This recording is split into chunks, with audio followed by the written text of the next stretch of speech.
அத்தனை ஆன்மாக்களையும் ஒப்புக் கொடுக்கிறோம் ஆண்டவரே. இது ஆசீர்வதியும் ஏற்படுகிறவர், நீதிபதி, ஆசிரியர், வழிகாட்டி, ஒளி என்ற எல்லா குணநலங்களும் பெற்றுள்ள நீர் இவர்களுக்கு நன்மையான தீர்ப்பு வழங்க என்னுடைய இருக்கிற எங்கள் தந்தையே, உங்களுடைய இந்த போற்றப்படுக, உங்கள் ஆட்சி வருக, உங்கள் திருமணம் என்னுடைய நிறைவேறுவது போல நம்முடையும் நிறைவேறுக.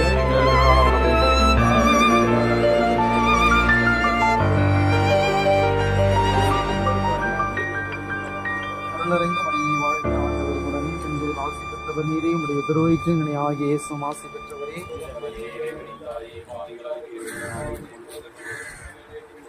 தந்தைக்கும் மகனுக்கும் தூய ஆவியானவருக்கும் ஆட்சி உண்டாவதாக. தந்தை மகன்